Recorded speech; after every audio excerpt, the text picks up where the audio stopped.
Assalamualaikum warahmatullahi wabarakatuh. Bismillahirrahmanirrahim. Nahmaduka ya ghafuru ya syakuru. Mashalli wa sallim barik ala sayyidina maulana Muhammadin wa ala alihi wa sahbihi asma'in nama ba'du. Kula niki cerita ibadah sing ringan-ringan mawon. Tapi dadekne mlebu swarga. Terus kula badhe cerita siji mazhab Hasan Sadzili. Terus Hasan Sadzili niku thariqah sing dianut Gus Wafi. Kula nggih beberapa kali dapat ijazah saking Mbah Mun, saking bapak kula. Di antaranipun nggih pesen teng Gus Wafi, sebagian lewat kula ziarah teng Baruzak sih. Baruzak Termas. Abdul Hasan Asyadzili itu nate pas teng dalem ditamoni pemuda. Pemuda niku ngrudu. Di kampung kami banyak maksiat, di kampung kami banyak kesalahan. Niku sepundi? Jawab Abdul Hasan Asyadzili niku ringan. Sing jelas mboten sragen. Contohnya mboten sragen. Sakjane nggih persis, tapi zaman niku dereng ngeten sragen. Kok tenggen kula kathah maksiat ngeten-ngeten. Jawab Abdul Hasan Asyadzili enteng mawon. Man ahabba alla yu'sawaha fi ardi alla yu'sawahu fi ardi faqad ahabba alla tadhara maghfiratu wa alla tadhara syafaatuhu sallallahu alaihi wasallam.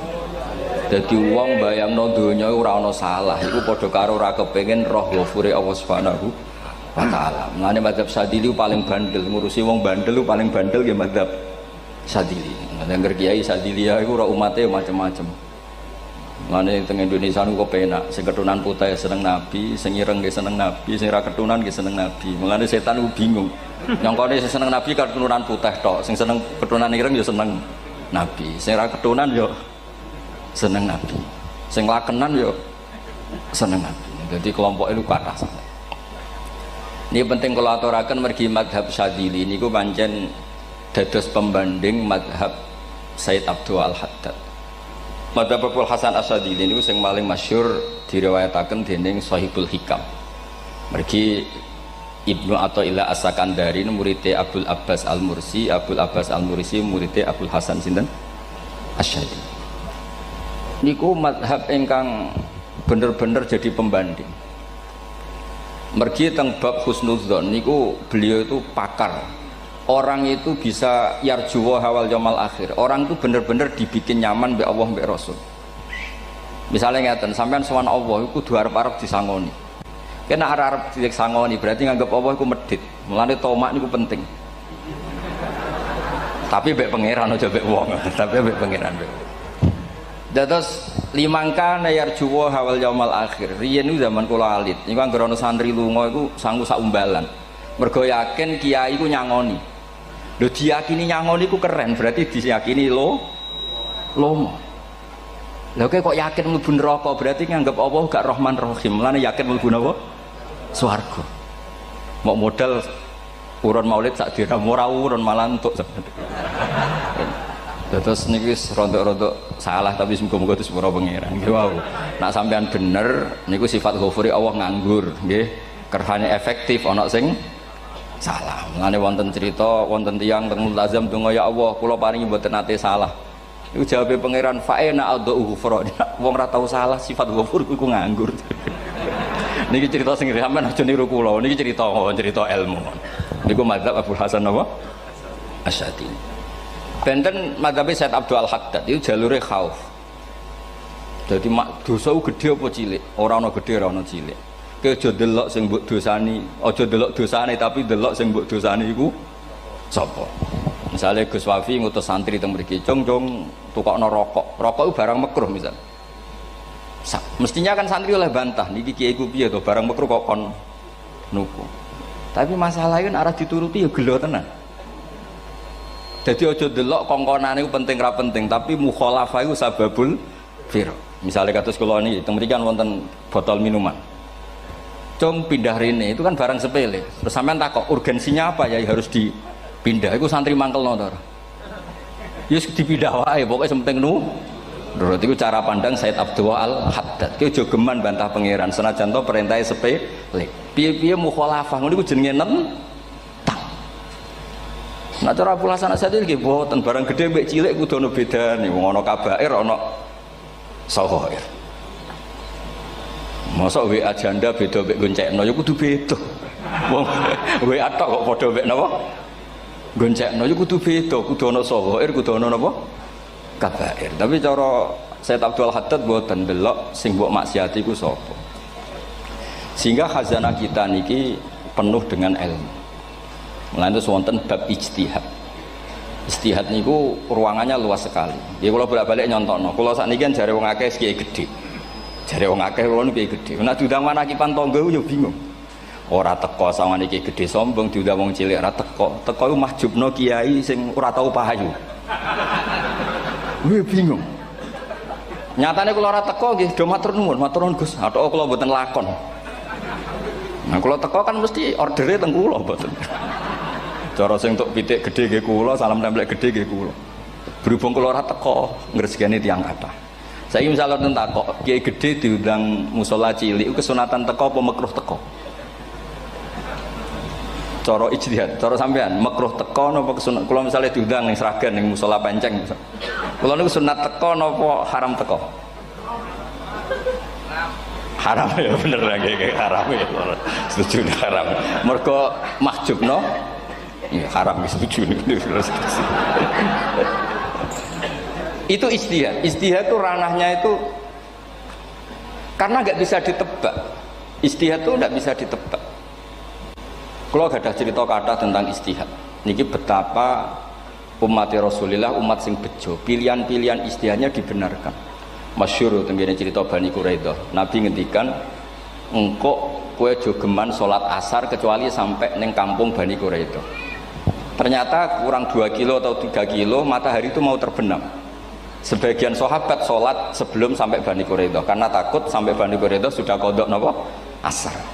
Sebagian tetap sholat di Bani Quraidah meskipun sudah kodok asar. Ketika lapor Nabi semuanya dibenarkan. Semenjak itu ada pintu sing darani pintu napa ijtihad. Mengenai kalau bolak-balik cerita, wonten kiai nak tangkok, jongko ngaji bek sopo, ngaji kalian tiang niki. Kiaimu tahu nangis mboten, lereni ngaji bek kiai ra iso nangis, berarti atine atos. Nak Abdul Hasan Asadi takok jongko ngaji bek kiai sopo kiai fulan, tahu guyu mboten nate, lereni kiai ra iso syukur mbok jeni. Kiai ra iso syukur kok mbok jeni. Karena itu masalah ijtihad. Nggih masalah napa? Ijtihad. Ijtihad itu polanya enggak jelas. Wonten kiai ora gelem mulang wedok nggih kathah, alasane wedi fitnah. Wong pancen iman pas-pasan mawon nembe wong ayu ya bingung. Tapi nak diwalik, nak kiai ora gelem mulang wong wedok, terus sing mulang wong fasik, to aliran sesat iku ya repot. Kowe ngrasa paling gak sesat. Ya sudah seperti itu masalah-masalah napa? Ijtihad. Nah, kalau tak cerita saat ini balik cerita tentang Burda. Burda nu nak ngelem Kanjeng Nabi. Niku pancen dielmoni tenan. Kalau niku Burda berjanji tiba niku setengah hafal. Pancen riyen mbah kula buyut-buyut kula niku pesene ken hafal tiba, hafal berjanji, hafal Burda. Wis mboten ngengken ngapal loh, tapi karena sering baca akhirnya hafal. Kalau beri beberapa contoh, ngelem niku nak mboten dielmoni itu kualitasnya tidak bagus. Tapi kalau dielmoni itu kualitasnya bagus. Kalau beri contoh begini. Saya itu kalau pidato atau khutbah atau ngaji, apalah terserah istilah jenengan atau ceramah. Biasanya kalau seneng istilah ngaji, niku mesti ikuti sing gampang mawon. Wa ala alihi wa sahbi ajmain. Ajmain itu kalimatun fariqah bainana wa bainasyiah. Fa innana nukrimu jami'as sahabat. Ajmain itu kalimatun fariqah, kalimat pembeda. Kita ahli sunnah wal jamaah akramu jami'as sahabat. Ada kelompok sing akramu sahabian wa ahanu sahabian akhir. Sehingga ajmain itu harus kita baca. Itu karena itu kalimatun fariqah, kalimat pembeda. Kata-katanya hanya ajmain. Begitu juga berjanji. Berjanji itu nak ngelem Nabi niku wa ba'du fa'aqul wa Muhammad bin Abdullah bin Abdul Muttalib wasmuhu Syaibatul Hamdi Khumitat Hisaluhus Saniyah. Karena ketika Rasulullah memaklumatkan jadi Nabi itu problemnya itu nasabnya siapa? Orang-orang yang di Palestina, di Israel, di Yordan, di Syam kalau dulu itu alamatnya Nabi itu harus turunan Ibrahim. Ibrahim sementara orang Syam menurut pengetahuan orang-orang Yahudi Syam. Maka saya berjanji menunjukkan dulu kalau nasabnya Muhammad itu ini. Terus sampai warafuhu ilal khalili Ibrahim, terus ila dzabih Ismailan nisbatu wa mun tamah. Terus setelah itu terus beliau ngendikan wa adnanu bila raibin inda dzabil ulumin sabiyah ila dzabihi ismail nisbatu wa mun tamam. Terus ketika berjanji di Karang itu sudah ada faham-faham yang seakan-akan babahnya Nabi itu ada masalah. Terus beliau ngendikan ini Syaibatul Hamdi, Sayyid Abdul Muthalib itu orang yang ketika buka Ka'bah, buka Zam-Zam, saurip-uripe muji pangeran. Terus banyak lagi wasumi'a fi sulbihin Nabi sallallahu alaihi wasallam dzakarallaha ta'ala walab. Mbah yang ini bahkan dengar ketika Nabi masih di punggungnya membaca tasbih. Terus sampai fa'azim bihi min ikdin ta'allaqat kawakibud durriyah wa kaifala wa sayyidul akramu sallallahu alaihi wasallam wasitatuhumun tak. Nabi itu orang suci, makanya harus lewat rahim yang suci, harus lewat bapak yang suci, mbah yang suci, sampai ila khalilir rahman Ibrahim alaihis salam. Makanya terus dinagumkan nasabun tahsibul ula bikhulau, terus tarokus sifaha falam yusibhum aruhu min adami wa ila abihi wa ummihi. Karena kabeh sonal ismihi, semuanya itu untuk menjaga asmane Nabi Muhammad sallallahu alaihi wasallam. Kemudian Burda membentuk itu dalam bentuk nazuman.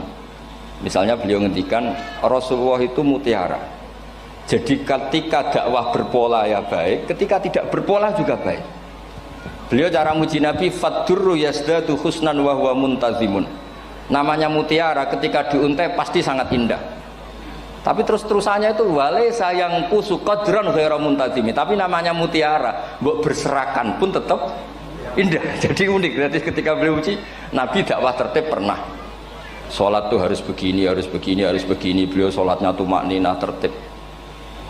Tapi Nabi pernah salat gak tertib, duhur tuh 2 rakaat. Mana anak kiai rodok lalinan itu ya anak sana tuh. Duhur itu 2 rakaat. Tapi barokahnya Nabi duhur 2 rakaat diketahui cara sholat kalau salah itu gimana. Umpama Nabi sholatnya bener terus, itu akan kesulitan kita solusinya ketika ngalamin apa? Kesalahan. Makanya Nabi ngendikan ma kuntu ansa walakin unas sali as-sunnah. Itu mestine ra tau lali, tapi didesain lali biar bisa jadi sunnah. Wonten tiyang salate suwi maca surat Baqarah, wonten tiyang badhe njupuk wedhuse lah cara Indonesia. Bareng kesuwen piambake mufaraqah. Walhasil Mu'ad matur Nabi, ini munafik di tengah-tengah sholat kok mufaraqah. Si penggembala unta ini juga ngeklaim, ya Rasulullah imam kita tidak benar, sholatnya kesuwen. Pikirannya wong ora bela imame. Ternyata Nabi gak belok sing ngangon. Afattanun anta ya Mu'ad. Wong imam wong seragen surat Baqarah iku. Wis pokoke kulo lah iso. Jadi Islam itu segampang itu, semudah itu. Sehingga wonten tiyang niku isane maca kulhu, rakaat ula nggih kulhu, saniyah nggih kulhu, pokoke kulhu. Sampai sok makmume ku mangkel. Waduh, si imam iki gak keren, mosok main apa? Kulhu. Dilaporno, ya Rasulullah ini imam yang kau tugaskan di kampung kami niku amen maca kulhu, Mam. Ditimbali be Nabi, kenapa kamu baca kulhu terus?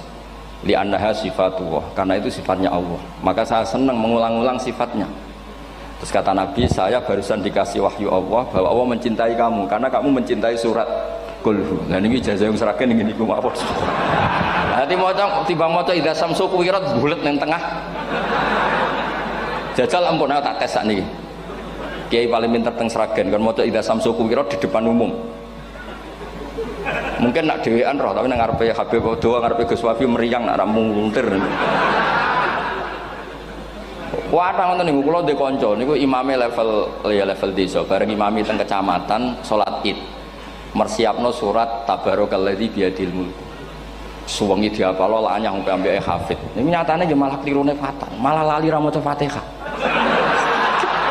Saking semangate ben ketok imam keren maca surat napa? Tabar. Jadi yo ribet. Terus kula suwun seneng Nabi niku kados senenge para ulama. Niku nak nyipati Nabi niku gampang. Kula niki beto kitab Saraipun Burdah kalian Saraipun Barjanji. Niku kalau ngelem Nabi niku sederhana sebenarnya. Tapi itu yang mengena. Bisa ulang lagi niku sing mengena. Misalnya dawuh Imam sing aran Risalah Qusyariyah. Tegene Bukhari ini cerita Bukhari. Nanti semua nabi ketika di akhirat tuh nafsi. Jadi roh prahara kiamat itu pun gak dinyali mau muni nafsi. Nabi ini jek kober ngendikan ummati umat. Ketika semua nabi ku pelo wis ra iso muji pangeran, Nabi Muhammad di depan Allah tesih saged muji. Fa ahmaduhu bima hamida allamani ha rabbi. Ketika nabi lain sudah tidak punya nyali bilang alhamdulillah, Rasulullah masih punya nyali bilang alhamdulillah. Sehingga fa Muhammadun ahmadu min ghairi. Hampir semua ulama ngendikan ahmadu yang Muhammad itu af'al tafdil. Fa Muhammadun ahmadu min ghairi. Ketika nabi lain sudah tidak bisa atau tidak punya nyali memuji Allah, Nabi Muhammad masih berani memuji Allah ketika mahsyar. Karena logikanya begini, kira-kira pikirannya nabi-nabi ini wis kiamat, berarti amal wis ditutup lah, buku wis tutup. Tapi pikirannya Nabi Muhammad boten ngoten. Allah itu tidak diganggu oleh apapun, tidak kena atau tunduk sama konstitusi apapun. Sampean ra iso ketemu Allah, Allah ning pun akhirat, jenengan pun boleh macam-macam nih, mun tutup buku boten saged. Rahmatnya Allah tidak bisa dibatasi oleh akhirat. Saya ulang lagi, rahmatnya Allah tidak bisa dibatasi oleh akhirat. Makanya Nabi tetap berani mengajukan syafaat meskipun sudah finish, sudah akhirat sudah finish. Sehingga Nabi muji-muji Allah, akhirnya Allah ngendikan ya Muhammad irfa' ra'sak wasal tu'tah wasfa'tu syafa'. Sudah Muhammad, kamu minta apa tak kasih. Saatnya beliau minta hak napa? Syafaat, disebut maqamam mahmud. Lan ini kula waos kitab kersane orisinil niki betapa sayangi Rasulullah sallallahu alaihi wasallam teng kita. Ketika nabi lain tidak punya nyali kecuali mikir dirinya sendiri, jadi aku punya ngendikan nafsi-nafsi, Nabi Muhammad masih gak ada nyali ngendikan apa ummati. Itu bukti bahwa nabi itu nggak pernah nggak mikir umatnya. Wala sawfa yu'tika rabbuka apa? Fatartu. Ini nabi cek jawab, fa la ardo wa wahidun ummati finnar. Kalau engkau memberi saya sampai saya puas, maka saya tidak puas dan satu dari umatku masih menjadi ahli napa? Neraka. Ini kalau waos nak sampean orang nangis kebablas. Niki cerita betapa Rasulullah Shallallahu Alaihi Wasallam niki jarang tiang maos niki kalau waos kersane tambah mahabbat dengan Rasulullah Shallallahu Alaihi Wasallam. Dados niki kalau cerita ketika Rasulullah ketemu pangeran teng Sidratil Muntaha niku diredaksekno burdah. Nggih, diredaksekno burdah fakhusta kulla fakharin ghaira mustarakin. Engkau mendapat kehormatan yang tidak tersaingi. Fakhusta kulla fakharin ghaira mustarakin. Jadi engkau mendapat kehormatan yang tidak akan tersaingi. Wa justa kulla maqamin ghaira mustahami. Atau wakhusta kulla maqamin ghaira mustahami. Dan engkau mendapat satu derajat yang enggak mungkin tersaingi. Mustaham itu enggak tersaingi lah. Walhasil ternyata derajat itu apa? Gini ku ketika Rasulullah ketemu Allah Ta'ala teng Sidratil Muntaha niku Sayyidah Aisyah radhiyallahu anha tangklet, ya Rasulullah mal ladzi auha ilaika rabbuk idz qala fa auha ila abdihi ma auha. Qala ya Aisyah aturidina anta alami ma la ya'lamuhu Jibril wala Mikail wala nabiyyun mursalun wala malakun muqarrabun. Nggih, Aisyah, bagaimana mungkin kamu tanya sesuatu yang bahkan Jibril itu tidak tahu, Mikail itu tidak tahu, dan semua malaikat yang dekat maupun nabi yang jadi rasul semuanya tidak tahu hubungan saya, kedekatan saya dengan Allah membicarakan apa. Niku sing dimaksud burdah kaima tafuza biwaslin ayya mustatarin, wonten sing maca ayyi mustatarin anil uyuni wasirrin ayya muktatamin. Jadi nabi ketika ketemu Allah di Sidratil Muntaha itu ada misteri yang hanya nabi yang tahu. Nabi niki ibu-ibu harus bangga, Sayyidah Aisyah jenenge bojo wani tangklet. Ambek nabi itu sing ngeles. Itu rahasia yang Jibril saja tidak tahu, Mikail saja tidak tahu, masa kamu tanya? Niki khase wong putri ini. Ya Aisyah, as'aluka bi Abi Bakrin ila ma a'lamtani. Gimana cara Jawa tak kadak nomor tuamu nak gak gelem cerita. Terus kunane kuno niku nggih wong wedok niku saged ngancam niku. Dadi kamane wis ngancam. Aku lapor bapakku, aku digo mulih sampean rati bojo kabare. Ya rada ribet njenengan ngadepi wong wedok niku rada ribet. Terus faqala akhirnya Nabi cerita, tapi ya tentu tidak semuanya diceritakan. Inni lama kuntu qaba qausaini qultu Allahumma innaka adzabta al umam ba'duhum bil hijar wa ba'duhum bil masih. Oh ya, ini halaman 63 62 teng kitab Khasyatul Bajuri alal Burdah. Ya, kitab Hasyatul Bajuri alal Burdah. Ya Allah, Engkau menyiksa umat-umat sebelum umat saya, sebagian bil hijarah wa ba'dum bil masri wa ba'dum bil khosfi. Fama anta fa'ilun bi ummati. Lalu yang akan kau lakukan untuk umatku itu apa? Reputasi jenengan sama orang-orang yang durhaka itu selalu menyiksa. Ada yang pakai batu, yang dilikuifaksi, faksi, ada yang pakai ini. Mosok umatnya kekasih jenengan podo ngoten. Jadi Nabi ku pun nego lah, nego supaya gak sama. Faqala unzilu alaihimur rahmah min ananis sama wa ubaddilu sayiatihim hasanat. Ndak, saya ndak seperti itu dengan umatmu. Waman sa'alani a'taituhu waman tawakkala saterusé. Terus wafid dunya asturu alal usad wa fil akhirah usyaffi'u kafihim. Orang-orang yang masih maksiat di dunia tak kasih hak tobat, dan nanti di akhirat tak kasih hak syafaat. Engkau tak kasih hak syafaat. Mulane ini penting dingertosi bilih ukuran nabi baik itu gampang nak sampean ngaji ngangge ilmu. Syafaati li ahlil kabair min ummati. Sok syafaatku kanggo wong sing salah akeh. Wong nabi ku ora melok dosa kok mikir nyafaati. Nek rapi-apike wong ora mungkin. Wong sing dosa iku sampean, sing salah sampean, sing mikir solusine Kanjeng. Nah, lho wong kok apikane ngono iku gak mungkin ta wong piye. Wong sing salah iku sampean, sing diutang yang sampean, sing kasus yo sampean, sing mikir Kanjeng. Nah, itu cara ulama ngelem Kanjeng Nabi. Mulane khodam tuhu bimadikhin astaqilu bihi zunuba umrim madha fi syi'ri wal khodami. Dadi aku ngelem Nabi iku sebagai bentuk ngelem sing dadekno dosaku ben disepuro pangeran. Misalnya kita suka Alphard, muji Alphard, suka Innova, muji Innova, suka kebun, muji kebun. Sing ribet ku nak suka hewan, seneng kucing nggak ngelem kucing. Lho bareng ngelem Kanjeng Nabi kok ora iso. Lane jari Burdah, aku iku ngelem apa tau iso, mosok aku ora tau ngelem Kanjeng Nabi. Makanya terus beliau hidupnya, kemampuan syairnya didedikasikan hanya nggo ngelem Kanjeng Nabi Muhammad sallallahu alaihi wasallam. Mulane terus ngendikan wa huli kholasi khaira multazim. Saya dedikasikan kecerdasan saya untuk ngelem Kanjeng dan Nabi, dan itu solusi terbaik.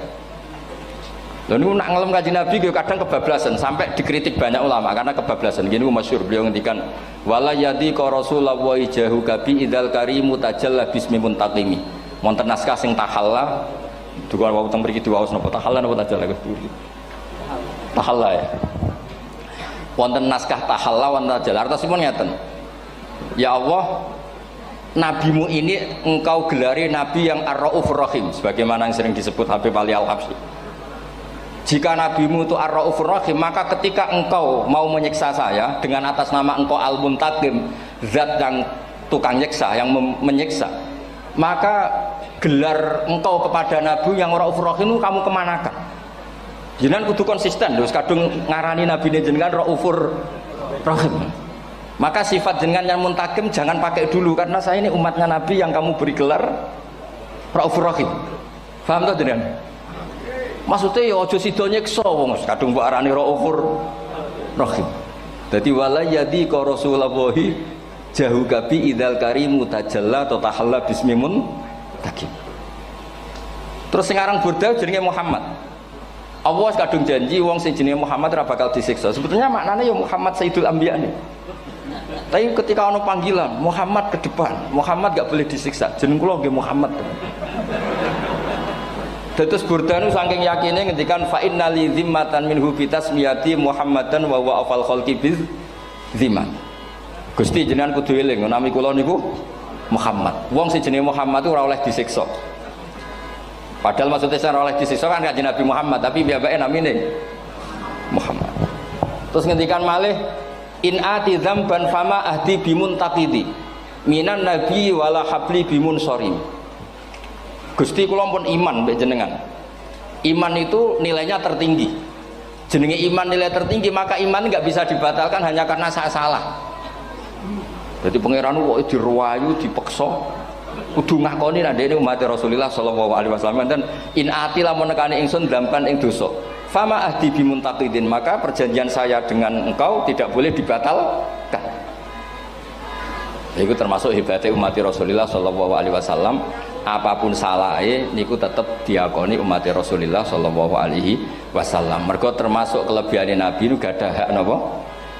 syafaat. Nggih eling-eling termasuk kelebihan Nabi gak ada hak napa syafaat. Meskipun kita tetap khawatir jenenge dosa ge istighfar, tapi aja dadi putus asa mergo napa in anti dzamban fama ahdi bimuntaqidi minan nabiyyi wala habli bimun sorim. Terus niku cerita-cerita madhe ulama teng Rasulullah sallallahu alaihi wasallam. Mereka milih kata-kata sing wong apik eling terus. Nggih eling terus. Wau kados wau fadurru yasdatu husnan wa wa muntazimu wa laisa yang kusu qadron hiramun. Jadi dulu itu pernah ada faham-faham sing cara zahiri hadis iku abai nabi itu seperti ini cara zahiri hadis. Tapi ahli sunnah wal jamaah terus di pendapat bapak nabi iku min ahlil jannah. Mergo apa? Wa kaifala wa sayyidul akramu sallallahu alaihi wasallam wasitatul muntaqah. Nabi itu orang suci, pasti lewat rahim-rahim yang suci. Minal aslabi thahira ilal arhamiz zakiyatil fakhirah. Itu logika yang dibangun. Sehingga terus mantep baru kayak wau mau sedibak mau berjanji kiyakan wong Islam an-nabi min abihi wa ila jaddi sampai Adam niku kabeh tarokus sifaha falam yusibhum aruhu min adami wa ila abihi wa ummi. Begitu juga masalah iman. Soal misalnya ada pertanyaan ilmiah, lalu Ibrahim gimana? Karena nanya Azar itu kafir. Zaman ada Nur Rasulullah sallallahu alaihi wasallam, Azar belum kafir. Setelah intikal ke Ibrahim baru Azar kafir. Atau ada yang menjawab istilah abun di situ itu majaz. Sebetulnya Azar bukan bapak kandung tapi apa? Paman. Selalu ada jawaban ilmiah dari ulama-ulama ahli sunnah wal jamaah. Tapi kalau pesen teng jenengan sementing niku mau dibak berjanji napa bodan itu ada 1-2 bait yang jenengan tahu maknanya. Sehingga nanti kualitas mahabbah kita, kualitas kecintaan kita pada Rasulullah sallallahu alaihi wasallam niku tambah. Misalnya ngeten, kula kan nekuni tafsir ya. Ada ayat rubama yawaddul ladzina kafaru law kanu muslimin. Niku hampir semua mufassir konsensus sepakat jeng ben nek wong Islam mlebu neraka. Niku sampean kudu donga, nek mlebu neraka muga-muga jejer wong kafir sing kecangkeman. Niku dinyek. Jarene iman nekani mau oleh jutene neraka padha wae aku. Apa meneh misalnya sampean hafal Quran jejer wong sing hafal jare kapit kok ora mlebu napa neraka. Kudu ana sing ngenyek. Mergo Allah nu tersinggung sakwise ana wong sing napa ngenyek. Akhirnya Allah tersinggung. Niku sing diceritakno tiba. Wa izzati wa jalali la ja'altu man akhlasa li bisyahadati kaman kadzdzaba bi. Adkhiluhumul jannata bi rahmati. Ora iso wong dekne tauhid apapun salahe wong dekne ndek tauhid ora ngarah dadi ahli neraka selawase kaya wong kafir. La ja'altu ora bakal gawe sapa ingsun man akhlasa li bisyahada orang yang tauhidnya benar kamang kadzdzaba bi sebagaimana orang yang tidak bertauhid sama saya. Adkhiluhumul jannata bi rahmati. Padahal Allah dilapuri malaikat, malaikatnya kira diprovokatif. Malaikatnya lapure wajadnahum asrafu ala anfusihim wajadna amalahum minadz-dzunubi ka'amsalil jibal. Jare pangeran wis timbang seputi Gusti, wanane salah tok. Reputasine salah tok. Ghairu annahum yasyaduna alla ilaha illallah wa anna muhammadar. Niku jawabe pangeran wa izzati wa jalali la ja'altu man akhlasoli kamang kadzdzababi adkhiluhumul jannata bi rahmati. Nah, lafat-lafat seperti ini kita akan punya harapan ketika ndelok umat sing carane iman tesih blepotan, carane salat cek blepotan, carane zakat cek blepotan. Kita selalu punya harapan barokahnya iman, barokahnya mahabbah ning Rasulullah sallallahu alaihi wasallam, mereka tambah hari tambah baik. Jangan beragama yang tidak punya harapan, karena agama ini bagi yang punya harapan. Dimangka yarjuwa wal yaumal akhir, bukan yang tidak punya harapan. Kanjeng Nabi sekaruan Nabi orang terbaik dilarani wong Taif, disiksa wong Mekah. Niku malaikat usul kula siksane ya Rasulullah karena mereka menghina kekasih Allah. Mereka ada iman. Nabi masih punya harapan. Mungkin mereka ada iman. Tapi asawah ayyukhrija bal arju ayyukhrijawah min aslabihim may ya'budu wa la yusyriku bihi syai'an. Anak bapak orang iman, aku cek di harapan anak putune iman. Dan sedekah Rasulullah sallallahu alaihi wasallam. Sani kata bapak era poso, anaknya melok TPQ, bareng poso juk gendong, akhirnya bapak izin melok poso. Bapaknya mau Quran ra tau, bapaknya nekani wisuda anaknya hafid. Mulane bapaknya ora kena dibentuk, ya arep-arep napa? Anake. Nah anake ora kena dibentuk ya arep-arep putune nganti Imam Mahdi turun nang ngoten pokoke agama niki limangka nayarjuwa wal yaumal akhir. Terus kula suwun sak napa madzhab Abdul Hasan Asyadzali nggih pancen madzhab niku kathah tapi kula suwun agama teng zaman akhir dawuh Mbah Mun kudu kathah rojae. Nggih mergi walladzina amanu asyaddu hubbal lillah dawuh Imam Ghazali ar-roja yuqaddam alal khauf. Mergo roja dadekno mahabbah. Orang yang punya harapan itu lebih mudah mahabbah. Dan hubungan kita dengan Allah itu hubungan mahabbah. Ini ku walladzina amanu asyaddu hubbal lillah. Saman roh anake wakal kok hubungane putus asa mesti maksudno. Tapi nek hubungane iso wae saiki nakal so ben gak. Iso wae saiki goblok so ben gak. Senajan to so ben ra terbukti lah, penting hidup itu ada harapan. Guys, penting hidup itu napa? Ada harapan. Kata ulama ngendikan afdhalul ibadah intizarul farad. Apa-apa ibadah selalu punya napa? Harapan. Terus Indonesia yang seperti ini kita berharap akan lebih baik, akan lebih baik. Wong cilik kula niku sing jilbaban mau keluarga ketok. Sakniki kathah tiyang napa? Jilbaban. Cilik kula tiyang salat di masjid nggih mboten serame sekarang. Sampeyan ra iso grutu, tapi salat tok tapi atine ngene-ngene. Wah ya ribet nak ngoten sampeyan nyoal ideal nggih ribet. Pira-pira gelem napa? Pira-pira purun napa? Salat purun teng masjid. Sampeyan ndak usah memaksa ideal, wong kita ndak pernah napa? Ideal. Terus kula suwun cerita-cerita teng tiba teng berjanji bahwa Nabi sahibus syafa'ah. Nabi nu tiyang sing peduline napa ummati. Jadi ketika Nabi lain mboten gadah nyali ngadepi hisab, ngene iku do muni nafsi, Nabi tesih gadah nyali mikir umate ngendikan mati. Carane apa? Muji pangeran bimahamida allamani ha rabbi. Lane dawuh iki teng ulama-ulama dawuh fa Muhammadun ahmadu min ghairi. Makanya summiya Muhammadan mergo li annahu satu wasammihi idza wada'atihi Muhammadan li annahu satu madun apa? Ubbah wa summiya Ahmad li annahu ahmadu min ghairi. Ini hampir semua ulama ngendikan ketika teng mahsyar semuanya Nabi gak punya nyali untuk matur minta sama Allah. Mergo wis kiamat berarti wis finis. Nabi tesih gak ada pikiran Allah itu tidak terhalangi oleh kiamat. Allah tidak terhalangi oleh akhirat. Allah tidak bisa dihalangi apapun. Sehingga Nabi tetap wani njaluk pangeran. Berarti mujine Nabi ku lebih top karena tahu Allah itu tidak terbatasi. Nah karena Allah tidak terbatasi, podo-podo Allah wapian, wis tak jaluk kanggo umatku sing mati alat tauhid. Berhubung Nabi ngoten terus Allah ngendikan ya Muhammad irfa ra'sak napa wasal tu'tah wasfa tusaffa. Muhammad kepala kamu angkat, kamu minta apa saya turutin. Terus Nabi minta hak napa syafaat. Seseorang bertobat. Dulu umatnya Nabi Musa ada yang menyembah anak sapi, ijel itu, harus tobat. Itu tobatnya ekstrim betul. Kalau tobat sekarang kan cukup istighfar sama istighosah. Kalau dulu enggak, liyak tulal bari umingkum al mujrima, yang terbebas dari dosa menyembah anak sapi, membunuh yang terlibat atau pernah menyembah anak sapi. Makanya ayatnya apa? Fatubu ila bariikum faqtulu anfusakum. Ya, jadi orang-orang yang pernah menyembah anak sapi itu tobatnya apa? Faqtulu anfusakum. Sebab itu semua ulama berkewajiban menerangkan nasa mansuh. Sampai Sayyidina Ali suatu saat ada mubalek atau ustadz itu ngajar di masjid, ditanya, kamu tahu nasa mansuh enggak? Enggak tahu. Terus kata Sayyidina Ali, berhenti jadi mubalek, lisensinya dicopot. Dicopot, kemudian halakta wa ahlakta, kamu rusak juga merusak. Kenapa demikian? Logikanya begini, semua nabi itu kan panutan. Saya ulang lagi ya, semua nabi itu panutan. Tapi kalau kamu tidak tahu nasaman, so jangan-jangan kamu ikut nabi sebelum kamu, yang nasahnya itu syariatnya sudah apa? Mansukhoh, sudah di nasah. Itu kayak kasus Sunda Wiwitan ini. Itu gak mau punya Nabi Muhammad karena kurang keren, kurang sepuh. Nabinya langsung Nabi Adam.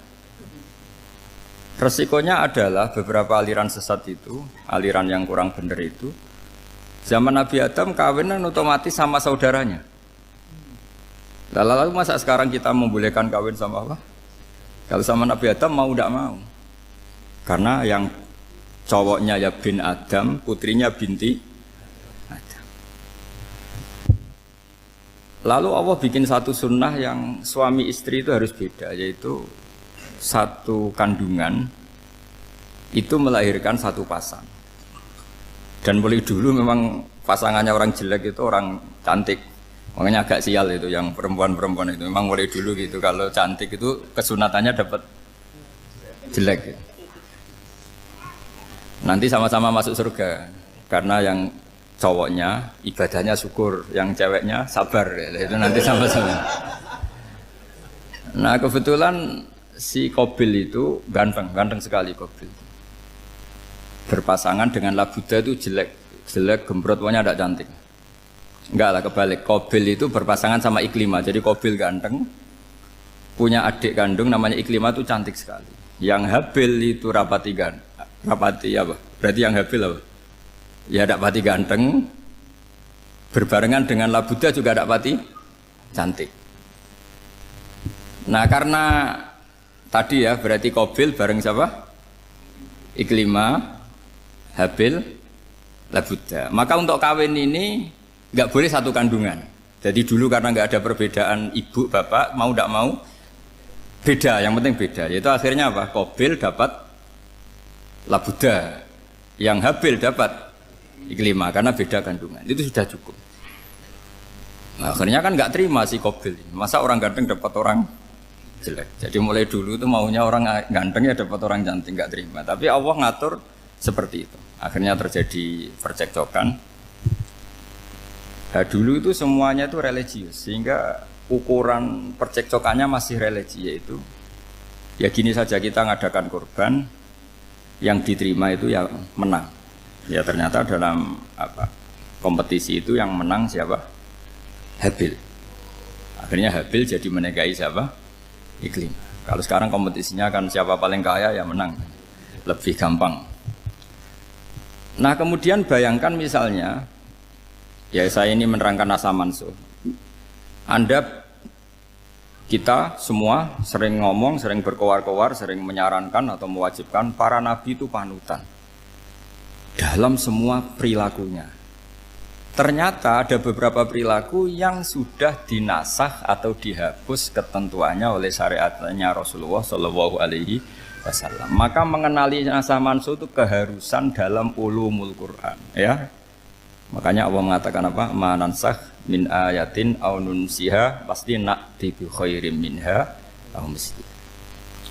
Jadi saya nerangkan nasah mansuh itu dua sesi. Satu sesi antar nabi, dua di internal syariatnya apa? Nabi. Sekali saja hari ini tok, sudah setelah itu anggap pinter sudah. Kalau sudah jangan tanya lagi.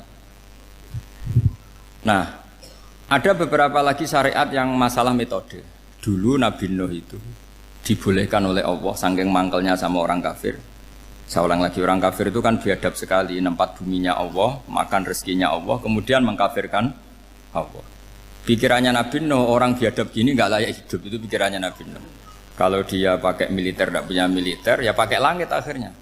Pakai kekuatan langit, beliau berdoa, Rabbi la tadzar alal ardi minal kafirina dayyar. Innaka intadzarhum yudillu ibadaka wa la yalidu illa fajirong kafar. Ya Allah, mereka ini orang-orang kafir, padahal pakai bumi engkau, pakai rezeki engkau, matikan semua saja.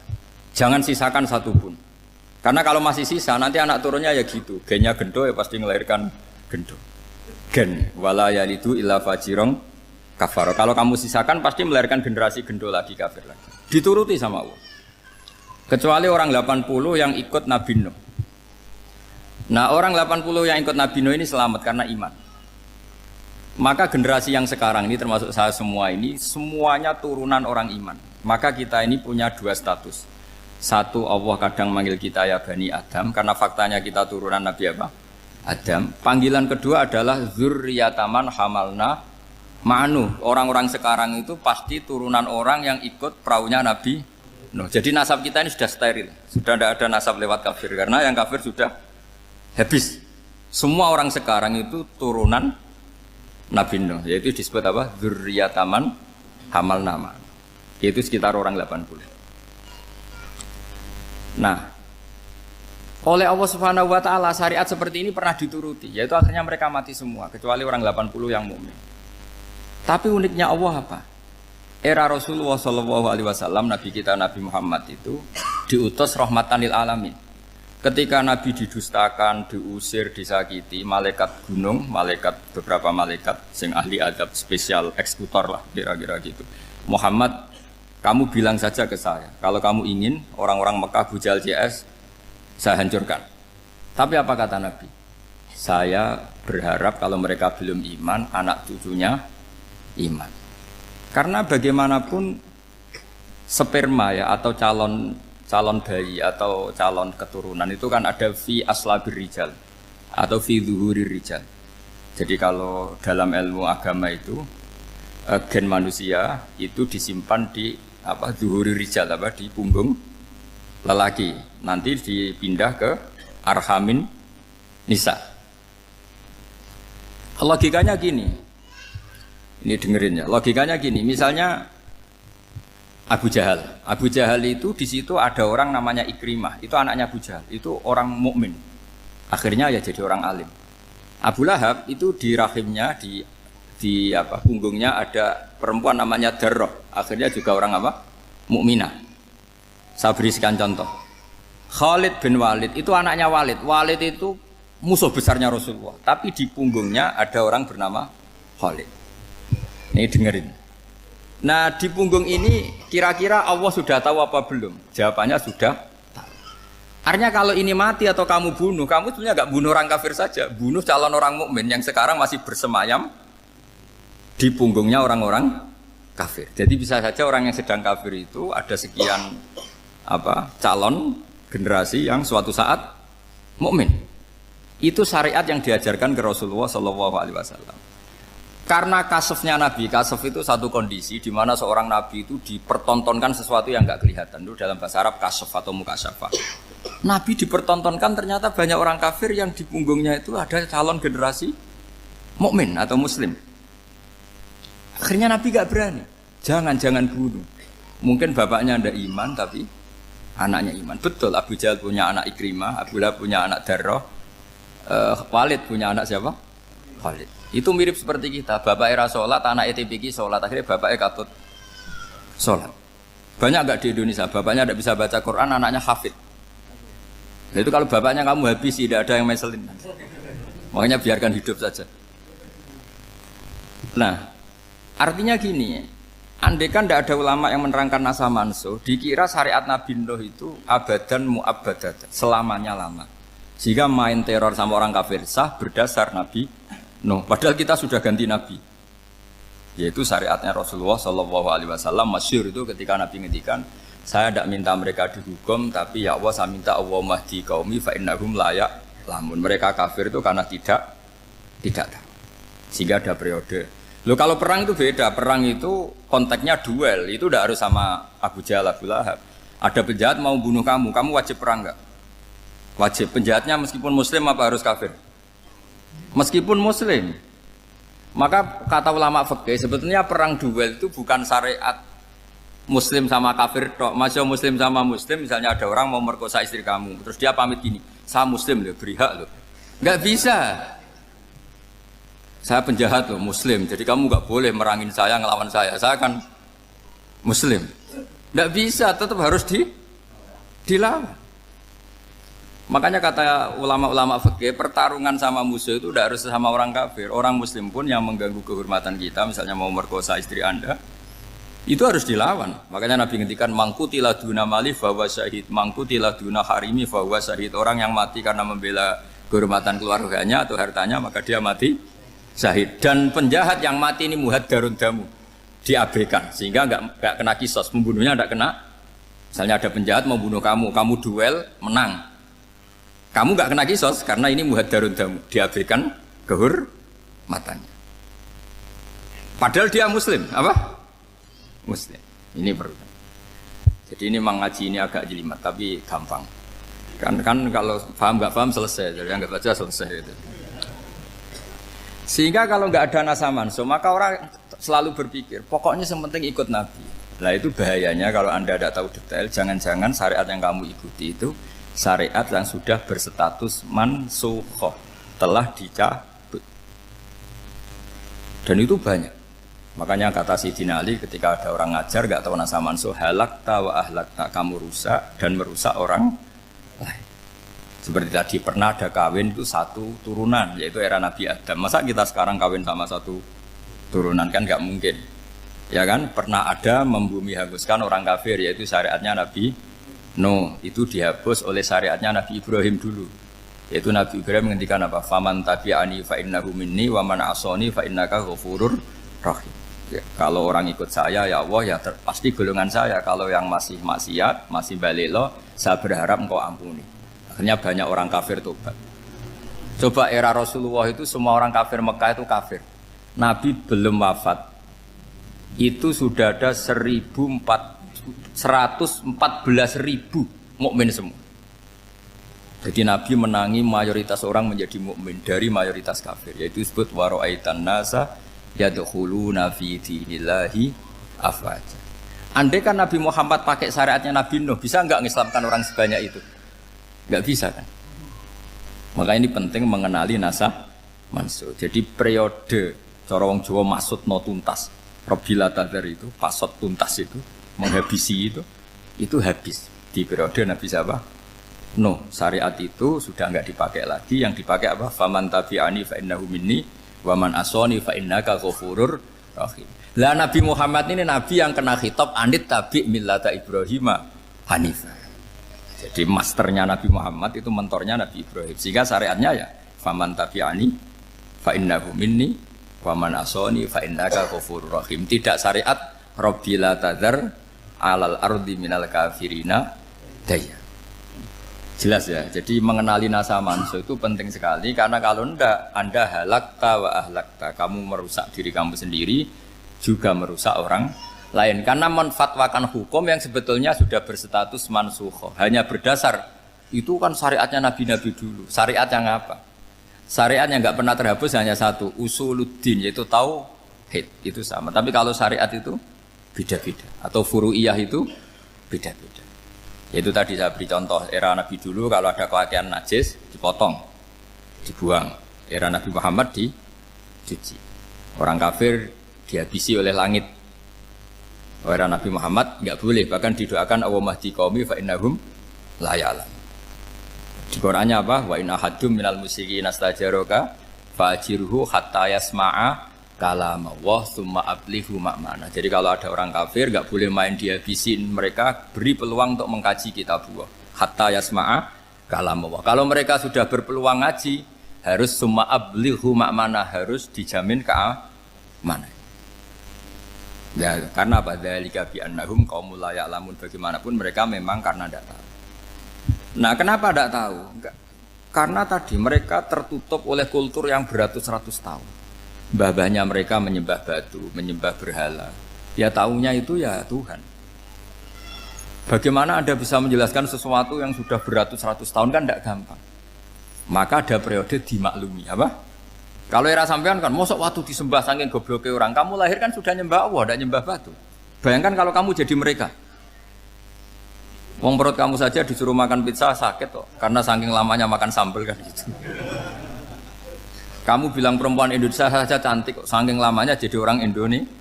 Padahal orang Indonesia tanyakan orang Eropa, cantiknya di mana? Kamu lahir di Afrika, bilang orang Afrika itu cantik, tanyakan orang Eropa, cantiknya di mana? Hitam gitu kok. Jadi orang itu pasti terkooptasi oleh sekelilingnya. Orang Afrika akan bilang wanita Afrika itu cantik. Coba tanyakan orang Eropa, cantik apa enggak? Belas. Orang Eropa yang kulitnya gitu kata orang Eropa indah, kata sampean. Koyok anaknya kebo katanya udah jadi. Jadi orang itu akan terkooptasi oleh sekelilingnya. Bayangkan kalau semua orang nyembah berhala terus kamu ndak, alasan kamu apa? Kan menentang mayoritas. Dan itu berat. Maka dimaklumi oleh Allah, dzalika bi annahum qaumul la ya'lamun fi manah panyeruarah. Nah, pemakluman ini yang mulai sekarang terkikis. Orang main pukul saja enggak mau ngaji. Enggak mau ngaji Quran secara kafah. Jadi fatwanya Islam kafah tapi ngajinya Quran enggak kafah. Ngambil 1-2 potongan ayat dipakai dalil. Jadi Islamnya inginnya kafah tapi ngajinya Quran enggak. Kalau kafah ya hafal 30 juz itu. Kalau mau kafah ya hafal berapa? 30 juz. Makanya saya sering bilang, saya sering dinasihati orang karena belum tahu saya ini hafal Quran. Bapak harusnya Islam itu kafah. Kata saya ya dimulai dari konsep Islam itu kafah dulu, apa ya hafal Quran secara kafah. Jadi ini penting saya utarakan. Bahaya sekali orang mengenali Islam tanpa mengenali nasah mansukh. Karena beberapa syariat Nabi sebelum kita itu berstatus mansukh. Terus contoh berikutnya, ini naskah mansukh antar Nabi apa khusus internal Nabi? Antar Nabi aja nggak selesai nih sampai subuh aja nggak selesai. Contoh yang paling keren mungkin cowok semua senang. Nabi Dawud dulu istrinya berapa? 99. Nah itu kalau masih halal itu kan berarti jenengan tuh punya istri berapa? Wah itu kan ngeri betul. Punya satu aja repotnya gitu apalagi berapa? Menjawab 99. Terus kamu bilang gini, ini kan syariatnya Nabi Dawud, Nabi kan bisa diikuti. Pernah ada periode di mana seperti itu boleh. Jadi makanya mau tidak mau ngenali naskah mansukh itu harus. Kalau enggak ya kamu masih berkeyakinan boleh beristri berapa? Nah ini penting saya utarakan. Makanya Sayyidina Ali itu kalau ngetes calon mubaligh, kira-kira kalau Kemenak dulu inginnya apa? Sertifikasi apa? Mubaligh. Itu tanyanya gitu. Ta'rifun an-nassa wal mansukh, kamu apa tahu naskah mansukh? La. Jawabnya Sayyidina Ali, halak tahu ahlak tahu. Kamu orang yang rusak. Karena tadi takutnya ada syariat yang sudah mansukh dipakai. Itu tadi misalnya kita ini tidak umatnya Nabi Nuh, tapi pakai syarat Robbila tadar alal ardi minal kafirina. Terus ketiga begini, misteri manusia itu. Dan ini kita tidak pernah tahu sampai kiamat, tapi ini ilmu harus kita diskusikan. Misalnya saya ini namanya Bahauddin. Saya sekarang hidup sampai 2019 sekarang. Kan hanya Allah yang tahu berapa turunan saya sampai kiamat dan statusnya kayak apa. Donald Trump juga gitu. Donald Trump itu sekarang kafir, tapi kita tidak pernah tahu nanti turunan keberapa ada yang Muslim. Lah turunan yang calon Muslim ini diletakkan di mana kita tidak tahu. Yang jelas kalau kamu bunuh itu katut itu. Artinya gini, logika membiarkan orang kafir itu ya ada logikanya. Nah, logika membunuh karena mereka mau membunuh kita ya ada logika fikihnya, karena kalau kita ada membunuh dibunuh. Makanya semuanya hukum ini terus bergantung al-hukmu yaduru ma'ilatihi wujudan wadan. Di sini terus dipertemukan. Makanya semua nabi itu kalau yang namanya membunuh pasti pas perang saja, karena ini kondisi yang memang pilihannya hanya dua, kalau nggak dibunuh ya membunuh. Ada duel lah itu. Maka ini butuh kajian fikih dan orang nggak boleh subjektif dalam hal ini. Saya ulang lagi, tidak boleh subjektif karena tadi orang yang kamu katakan sekarang misalnya Zaid, kamu itu bodoh sekali. Kenapa bodoh? Nggak hafal Quran, nggak pernah kuliah, nggak pernah ngaji. Ternyata Zaid ini bersemayam calon anak yang alim alama hafal Quran, namanya Umar, tapi masih jadi sperma. Suatu saat Zaid itu punya anak alim alama, kan banyak orang tidak bisa baca Quran punya anak hafid, banyak nggak di Indonesia? Banyak nggak petani yang punya anak dekan? Petani punya anak dekan, yang dekan punya anak naik kelas saja susahnya bukan main. Banyak kan? Nah ketika dibalik nanti ada dekan punya anak goblok, yang petani punya anak dekan, pinter mana? Kita tidak pernah tahu, makanya ini kan ya sudah, kalau nggak pernah tahu ya bilang saja wallahu alam, kan selesai. Daripada keminter keliru kan ada wallahu alam. Makanya cerita favorit guru saya Kiai Haji Maimun Zubair itu punya apa namanya Kiai Zubair. Itu cerita favoritnya itu ada santri namanya Soleh. Soleh itu alim alama. Orang Madura itu cara berpikir kan kalau kiai saja alim seperti itu, apalagi bapaknya. Pas bapaknya main ke pondok, santrinya ada ribuan. Bapaknya main ke pondok itu sholat itu ya gak bener, gak sesuai sunnah Rasul lah kira-kira gitu. Sudah sholat itu gak bener, apa-apa gak bener. Masih ditakwil sama santri Madura, karena orang Madura itu kultus. Mungkin khilaf itu satu khusus, pokoknya perlakuan khusus. Suatu saat saking bodohnya orang itu, kenceng itu pinggir musola. Wah ini gak bisa ditakwil lagi, akhirnya gak bisa ditakwil itu gak. Wah ini sudah gak bener ini, gak bener. Singkat cerita santri tadi gak kuat matur ke kiainya, Pak Yai, jenengan sealim itu kok bapaknya segoblok itu. Kenapa? Ya, dia kencing pinggir musola. Oh bapak saya itu pinter sekali. Kok bisa? Karena beliau yang memutuskan saya mondok sampai saya jadi alim alama seperti ini. Yang bodoh itu mbah saya. Yang bodoh itu mbah saya kan?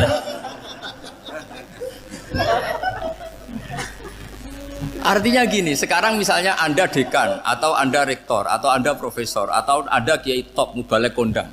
Anda mau balik kondang terus punya anak, gobloknya bukan main. Atau apalagi anaknya ketangkep KPK.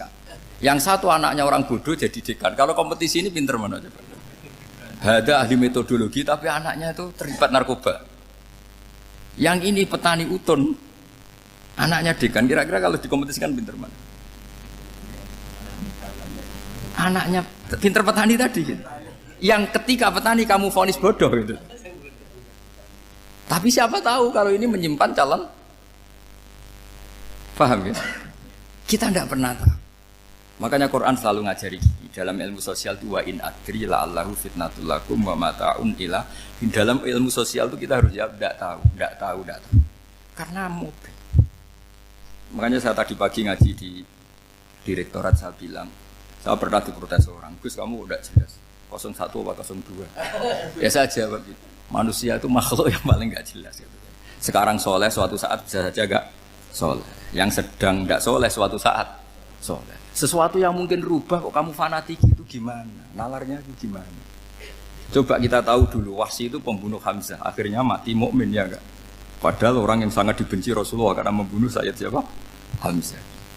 Sa'labah yang tukang itikaf di masjid akhirnya su'ul khatimah. Kita enggak pernah. Nah kalau enggak pernah tahu ya enggak usah terlalu fanatik biasa saja. Kayak jenengan seneng saya itu ya saya enggak tahu sampai kapan ya enggak tahu. Saya seneng sampean sampai kapan ya enggak tahu. Kayak suami istri itu. Pas nikah harmonis bulan madu sampai kapan bertanya. Yang jelas paling awet itu pasangan jelek itu pasti awet. Makanya jadi guyonan tuh. Pasangan itu jangan baik-baik gak awet. Kalau jelek itu awet. Ternyata maksudnya cantik sama ganteng. Itu suatu saat pasti jadi jelek. Yang jelek sama jelek pasti jelek terus. Makanya jadi guyonan. Kalau pasangan jelek itu awet katanya. Tapi kalau pasangan baik, ternyata baik wajahnya itu pasti gak awet. Suatu saat pasti jelek, tapi yang jelek awet. Karena mulai dulu ya jelek sampai itu. Awet jeleknya maksudnya bukan. Ya jelas ya. Jadi saya mohon sekali ini ilmu. Sampai ndak urusan ini bukan urusan cocok ndak cocok, tapi ilmu. Ilmu harus kita dengar bahwa syariatnya para nabi itu yang sifatnya furu'iyah, tidak usuliyah, tidak tauhid itu potensi rubah. Sehingga mengkaji nasab manusia itu satu keharusan seorang ulama. Makanya setiap ada syariat nabi hal hadis syariah mu'abbadah amla, mansukhah amla. Karena potensi itu tinggi. Kita tahu dulu semua nabi sholat menghadap apa? Baitul Maqdis. Era Rasulullah dipindah ke Ka'bah. Tapi kalau kamu katakan total Baitul Maqdis ya tidak juga. Nabi Ibrahim mulai dulu madhabnya ke Ka'bah. Tapi kalau Nabi Musa ke Baitul Maqdis. Terus kamu bilang ini 01, 02 ya ada, memang syariat jadi sesuatu yang furu'iyah. Nah, kenapa ini furu'iyah? Jawabannya sederhana. Ketika seseorang menghadap Ka'bah itu menghadap batu apa menghadap Allah? Allah. Ketika menghadap Baitul Maqdis hakikatnya menghadap Allah apa menghadap Baitul Maqdis? Allah. Maka menghadap Ka'bah itu sebenarnya masalah furu'iyah. Yang masalah usuliyah adalah inni wajjahtu wajhiya lilladzi fataras samawati wal ardh. Yang permanen adalah menghadap Allah Subhanahu wa taala. Cuma secara prosedur syariatnya secara zahir menghadap Ka'bah. Maka potensi rubah karena ternyata itu furu'iyah, untuk kiblatnya itu furu'iyah. Yang permanen adalah menghadap ke Allah Subhanahu wa taala. Ini pentingnya. Jadi terus sekarang masih antar nabi apa di internal nabi? Ini sudah mau selesai waktunya, sudah habis ini. Internal. Ini sudah selesai, ini sudah pas ini. Mohon Pak Anda. Wah. Jam ini sudah. Sampai mana tadi? Diteruskan apa enggak? Sudah ya, sudah kayaknya sudah. Biar kelihatan cerdas terus. Sekali pertemuan sudah pinter gitu. Berapa? Setengah jam sudah pinter gitu. Yang internal nabi apa antar nabi? Internal ya, sudah sekarang ke internal. Kalau internal lebih banyak lagi contohnya. Yang masyhur tentu masalah Baitul Maqdis. Dulu Rasulullah pernah sholat menghadap Baitul Maqdis 16 bulan. Berapa? 16 bulan. Kila 17. Pokoknya khilafnya hanya 16 dan 17. Kalau ada bilang 10 bulan berarti gak pernah ngaji. Khilafnya, karena khilafnya itu hanya 17 sama 16. Akhirnya sama Allah diminta disuruh menghadap ke Ka'bah. Saya ulang lagi, itu tetap masalah antar nabi sebetulnya. Begini. Makom itu kalau dalam bahasa Arab bukan kuburan. Kalau di Indonesia kan makomnya Sunan Bonang itu kan kuburan. Kalau makom dalam bahasa Arab itu sesuatu yang pernah dipakai singgah itu namanya apa? Makom. Lalu Rasulullah itu pertama di Medina itu madhep Baitul Maqdis itu 16 bulan. Orang Yahudi senangnya bukan main. Sampai mereka bilang gini, Muhammad tuh gaya-gaya nantok punya agama baru. Tapi kiblatnya ikut kita. Baguslah anak itu katanya. Masih tahu diri katanya. Bagus katanya itu masih tahu diri. Jadi senangnya bukan main orang Yahudi. Karena kiblatnya Muhammad sama dengan mereka. Ya tentu mereka jangkar Muhammad, bukan Sayyidina Muhammad atau Rasul Muhammad karena mereka masih enggak iman. Nabi itu ya agak tersiksa karena beliau secara gen turunan Nabi Ibrahim dan kiblatnya Ibrahim itu Ka'bah. Agak tersiksa tapi sami'na wa ata'na tetap madhab ke Baitul Maqdis berapa? 16 bulan. Suatu saat Nabi Muhammad itu disuruh madhep Ka'bah. Ini dengerin. Akhirnya madhep ke Ka'bah. Apa yang terjadi? Orang Yahudi komentar gini, Muhammad itu gimana? Dia di perantauan, rindu sama keluarganya. Terus rindunya itu diaplikasikan jadi perilaku agama. Jadi dia madhep Ka'bah dianggap kangen. Kayak saya kan orang Rembang. Rembang itu apanya Jogja? Timurnya apa-apanya? Enggak, Jakarta itu mana Jakarta itu? Barat sana ya. Ibaratnya saya orang Jakarta, terus merantau di Jogja. Dulu kiblatnya itu menghadap ke timur. Terus ketika madhep ke barat kata sampean, wah itu padune kangen apa? Keluarga. Juga kurang ajar orang Yahudi. Jadi orang Yahudi itu memang paling pinter bully. Makanya kalau sampean tukang bully itu ya agak-agak ya enggak. Saya tidak ngomong agak ya, pokoknya agak-agak ya. Pinter bully orang Yahudi. Makanya enggak ada orang debat sepinter orang Yahudi. Yang bisa ngalahkan hanya Tuhan itu. Orang Yahudi yang bisa ngalahkan hanya Tuhan. Sayyidina Ali orang paling terkenal cerdas. Itu kalau sama orang Yahudi itu pusing. Karena ya apa logikanya itu? Saya beri sekian contoh. Ada orang Yahudi tanya gini, Muhammad, kalau kambing mati itu yang bunuh siapa? Ya Allah, mati langsung itu. Agama kamu itu aneh, Mak. Yang langsung sentuhan Allah haram, tapi yang lewat tangan-tangan jahil manusia malah halal. Harusnya itu yang halal kan orisinal langsung Allah yang bunuh.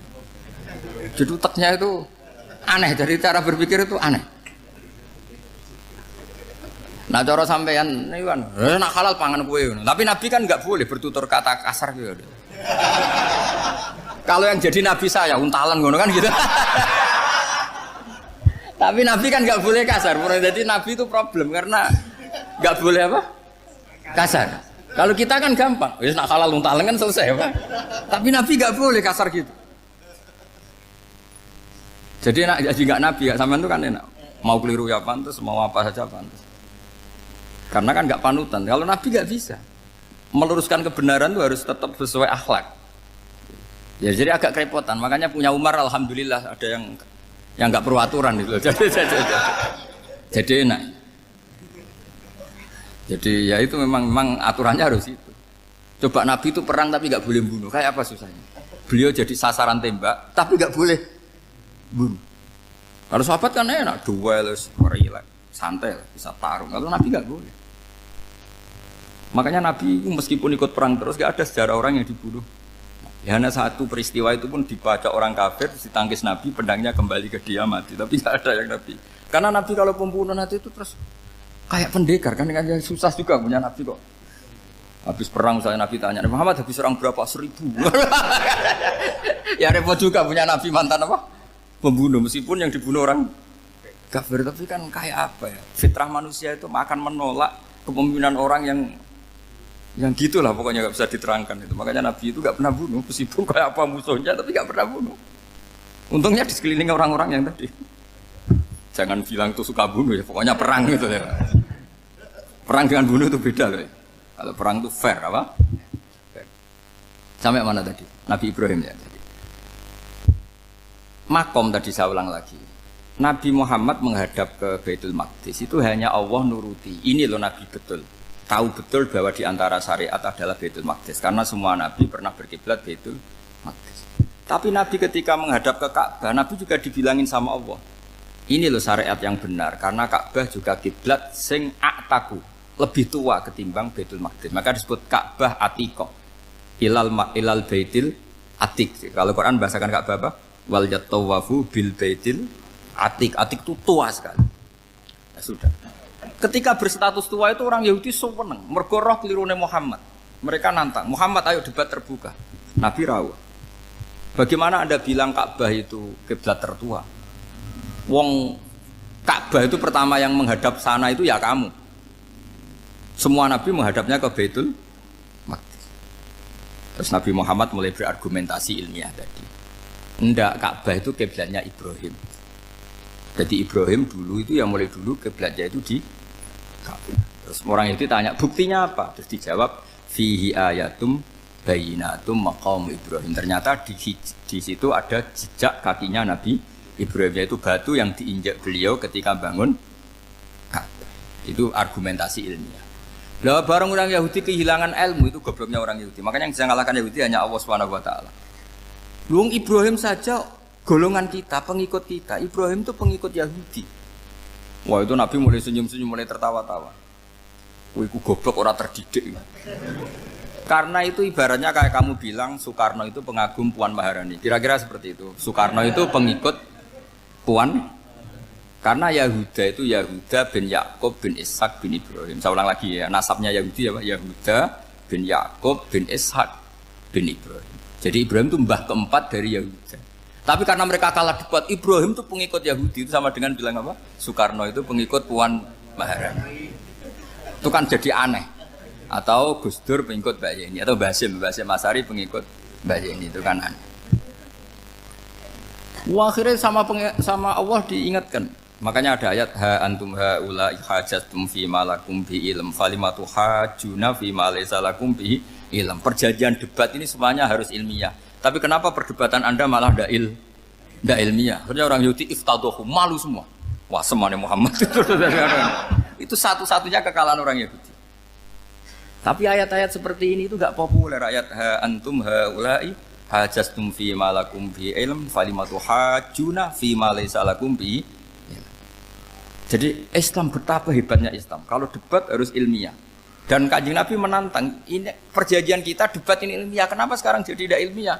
Yaitu kamu mengatakan Ibrahim itu pengikut Yahudi, padahal Ibrahim dengan Yahudi itu dulu Ibrahim. Makanya Yesus kalah, tapi tetap rakyat Islam. Tapi nah, makanya terus Ka'bah dibuktikan ketuaannya lewat apa? Fihi ayatum bayinatum maqamu Ibrahim. Itu bukan makam kuburan. Karena makamnya Nabi Ibrahim tetap Hebron, tempat Palestina. Kira-kira itu Palestina. Jari Israel yo ning Israel, bola menang di. Jari ning Israel yo ning Israel, jari Palestina ning. Saya pernah ziarah ke sana di Hebron. Di makamnya Nabi siapa? Ibrahim. Jadi jelas ya. Jadi nasa mansuh itu ketentuan yang dikehendaki Allah Subhanahu wa taala untuk menguji loyalitas manusia, menanggalkan semua akalnya. Makanya saya mohon sekali siapapun yang ngaji saya dimanapun, sekali-kali manusia itu harus menanggalkan akalnya. Sekali Anda pakai akal, maka Anda akan ingkar dengan nasa mansuh. Nasa mansuh itu hukum yang direvisi, yang dibatalkan. Makanya orang Yahudi lagi-lagi pinternya orang Yahudi. Merovokasi orang-orang yang Islamnya belum kuat, diprovokasi gini. Ungzuru ila Muhammadin tahayyara fi din yukhillu yawman wa yuharrimu ukhra. Lihat itu Muhammad, dia kebingungan cara beragama. Kadang bilang A, besok bilang B. Jadi nak sama mansub dianggap satu bentuk kebingungan. Gak kurang ajar tapi. Wah, akhirnya sebagian orang yang murtad. Makanya nasa manusia itu satu peristiwa yang menjadikan banyak orang murtad. Karena diprovokasi orang Yahudi bahwa itu bentuk kebingungan Muhammad. Akhirnya terus saya qulu sufa minan nasi ma wallahum al-qiblatimul lati kanu aliyah. Nah, kelirunya orang Yahudi adalah ternyata nasa mansuh yang dipilih Rasulullah itu semuanya ada di Taurat dan Injil. Termasuk di Taurat dan Injil disifati dan Nabi yusolli ilal qiblatin, bahwa Nabi ini akan bersolat dengan dua kiblat. Makanya tetap ditantang. Kul fa'tu bitaurati fatluha in kuntum shadiqin. Kalau kamu tidak percaya bahwa saya ini orisinil, ayo bareng-bareng mengkaji Taurat. Tapi mereka tidak siap mengkaji Taurat. Karena Taurat semuanya mendukung Rasulullah Muhammad SAW. Fatluha in kuntum shadiqin. Makanya ini penting sekali ngaji. Jadi perdebatan itu macam-macam. Dan itu pinternya orang Yahudi. Ungzuru ila Muhammadin tahayyara fi dini yukhillu yawman wa yuharrimu ukhra. Ini penting sekali. Makanya nasa mansuh itu uji loyalitas. Itu Imam Malik kalau mencontohkan ke Imam Syafi'i. Saya berisikan contoh fikih. Ini saya melanggar waktu. Ini sudah berapa? Saya yang tidak mengesahkan diri saya. Ya misalnya ini ya, ini kertas sak bawa ya, ini kertas sak bawa. Terus ini tak kasih uang misalnya, uang 100.000. Atau kalau contoh Imam Syafi'i dulu dididik Imam Malik begini. Ya Syafi'i kalau kamu punya 2 budak, 2 pembantu, kalau dulu kan masih ada budak, 2 pembantu lah kira-kira. Seneng mana, yang cerdas sama yang goblok? Seneng yang cerdas. Kalau yang nurut sama yang bantahan, seneng yang nurut. Lah yang nurut itu yang goblok. Makanya tinggal dibalik saja. Kamu tak beda ya. Seneng mana punya istri yang cerdas apa yang goblok? Coba jawab. Atau ibu-ibu mbak-mbak ini, seneng mana punya suami yang cerdas atau yang goblok? Kalau cerdas gak bisa diakali. Tapi goblok nurut tapi ya kadang di sini-sini kan di sini. Nah, itu kan antar manusia. Masalahnya kita menghadapi Allah Subhanahu wa taala yang semua kita pasti bodoh. Kita menghadapi Allah Subhanahu wa taala yang semuanya kita pasti bodoh. Allah jelas ngendikan wa kanal insanu dzaluman jahula. Manusia itu banyak dolimnya. Dolim itu sifat mubalaghah. Kalau orang dolim sekali dolim, kalau sering zalum, kalau jahil biasa jahil, kalau banget jahili jahul. Bahasa Arab kan gitu memang. Ghafir pengampun biasa, kalau ghafur selalu mengampuni. Syakir, makanya sifatnya Allah Ta'ala ikut wazan fa'ul semua. Ghafur, syakur, atau diikutkan wazan fa'al. Kalau goblok biasa jahil, goblok banget jahal kan gitu. Kafir biasa kafir, kalau kafir banget kafar. Ya, jadi wazan balagha itu bisa fa'al, bisa fa'ul ya. Kafirin, kafar atau kafur. Paham ya? Malah ngaji nahwu. Ya tapi ini memang perangkatnya ya. Ini kan perang mau tidak mau. Makanya misalnya Allah tidak suka kulla kafarin banget kafir ya, Pak. Paham ya? Kulla khawanin banget khianate. Kalau khain khianat biasa, kalau khawan sering khianat. Lah manusia itu kata Allah apa? Zaluman. Wis banget dolime, banget bodoh. Itu kalau yang ngarang hikam mencontohkan tuh gini, manusia itu pas bener saja salah, apalagi pas salah. Jadi manusia itu kata Imam yang ngarang hikam itu, man itu kanat mahasinhu masawiyah, fakih fala takunu masawihi masawiyah. Ketika baik saja buruk, apalagi ketika buruk. Coba kalau ada orang dermawan sama teman-temannya, tanyakan istrinya, duit dihambur-hambur, disekno konco ngalono bojo. Mesti gitu. Teman yang sering silaturahim ke teman-temannya, kata temannya baik, senang silaturahim, tanyakan istrinya, oh meninggali wong gitu. Jadi manusia pas baik saja ada buruknya, apalagi pas buruk. Makanya dulu bapak saya ngajarin saya istiqomah ya apik ya, tapi kadang-kadang nak keterusan itu ora istiqomah ngangkangi orang dia tidak punya kesempatan. Misalnya ada imam masjid ngimami terus sampai tua sampai mau mati, itu istiqomah apa tidak memberi peluang yang lain? Tidak jawab aja. Jadi itu manusia. Jadi pas baik saja buruk, apalagi pas buruk. Kayak saya gini di sini ngajar baik, tapi saya ada tidak sopannya harus di atas. Padahal banyak orang sepuh, ada Pak On, ada beberapa yang kan terpaksa nggak sopan. Tapi sampean yang nyuruh, berarti sampean yang dosa. Kemarin-kemarin saya minta di bawah supaya ganjaran saya utuh, ini gara-gara begini ganjaran saya ini agak terkredit apa terdebet itu karena itu. Saya teruskan. Jadi manusia itu punya sisi itu karena manusia itu dzalum dan apa jahul. Wa kanal insanu dzaluman. Problemnya ini ngadepi Allah yang selalu pinter, yang kita selalu bodoh. Misalnya gini, kamu ditanya Allah. Ini contohnya Imam Malik. Ikla hadi sokhroh fa inna tahtaha dhahaban. Coba bongkahan batu itu kamu angkat, di bawahnya ada emas. Lalu budak yang pinter berlogika, oh disuruh buka itu karena ada emas toh. Berlogika. Kalau budak yang goblok enggak, ya disuruh ya diangkat saja. Ada emas apa enggak karena perintah ya diangkat. Yang satu nurut karena perintah, yang satu nurut karena ada emas, ada sesuatu. Logikanya suatu saat Tuhan tuh hanya bilang gini tok, ikla hadis sokhroh, batu itu angkat. Yang nurut yang goblok permanen tadi kan langsung ngangkat. Yang pinter, ini ada apa lagi Gusti kok harus diangkat? Ya gak ada apa-apa, nyuruh saja kata Allah gitu. Oh tidak bisa, sesuatu harus ada alasannya. Itu kira-kira mangkel loh Pak? Oh mangkel. Nah, logikanya manusia seperti itu. Makanya dua murid pinter, di rakyat pinter, presiden ya susah mesti demo. Goblok ya susah di sini-sini uang. Ini kan nggak ada pilihan. Memang manusia itu nggak ada pilihan. Nah sekarang masalahnya gini di fikih ini saya kembali lagi ke fikih. Pertanyaannya secara fikih begini. Misalnya iddah. Iddah itu seorang perempuan ditinggal mati suaminya atau ditinggal atau cerai. Itu kan ada namanya apa? Iddah. Iddah itu memastikan apa tujuannya? Memastikan rahim itu steril dari mani atau sperma zaut awal. Supaya nanti kalau dinikah orang lain tidak terjadi ikhtilatul nasab. Oke, berarti iddah kita beri argumentasi secara ilmiah li baro'ati rohmi. Jadi misalnya Zaid menceraikan istrinya Sri dalam keadaan masih bisa haid. Iddahnya 3 kali masa suci. Wal mutallaqatu yatarabbasna bi anfusina salah satu guru. Lalu karena secara teori medis kalau haid berarti bukti tidak hamil. Apalagi kalau haidnya terulang-ulang sampai 3 kali pasti tidak hamil. Sehingga kalau nanti dinikahi orang lain pasti kalau ada anak ya anaknya zaud sani atau zaud kedua. Berarti alasan iddah li baro'atir rohmi. Oke, kita sok pinter, sok bijak. Pertanyaannya adalah, sekarang sudah baru 1 bulan, suaminya di Malaysia, nggak pernah ngumpuli. Dicek di medis juga berbukti tidak hamil. Apakah boleh tanpa iddah? Semua ulama mengatakan tidak boleh. Tapi ini kan rahimnya jelas bersih. Ya karena iddah itu nuruti perintah pangeran, pokoknya tetap iddah. 3 kali masa suci. 3 kali masa suci atau masa haid, itu ada perdebatan ulama. Tapi kan ini terbukti bersih, Gus. Meskipun terbukti bersih, kata Allah harus iddah 3 bulan atau berapa? Kira-kira 3 bulan, 4 bulan ya tetap harus iddah. Kowe milih mana? Sok pinter, Gusti. Berhubung ini, pangeran mbok terangno gitu. Berhubung. Jadi Tuhan apa mbok wari? Berhubung Gusti. Ini jelas steril dari sperma zaut awal, enggak usah iddah Gusti. Sama aja kamu disuruh majikan kamu ikhla hadis sakhra, berhubung nggak ada apa-apa, nggak usah ya. Kira-kira mangkel nonda budak yang seperti itu. Mangkel. Maka dibutuhkan kebodohan dalam beragama.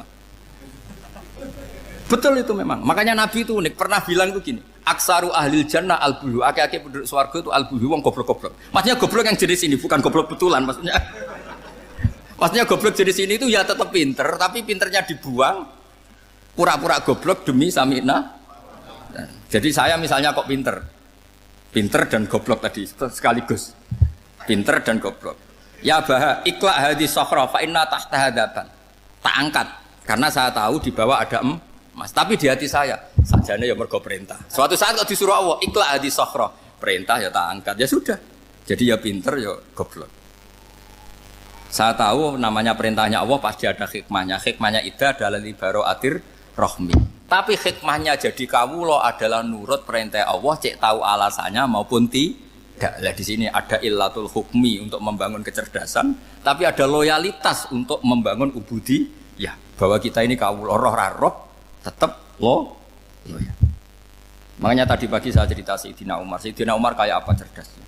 Tapi tetap ubudi ya.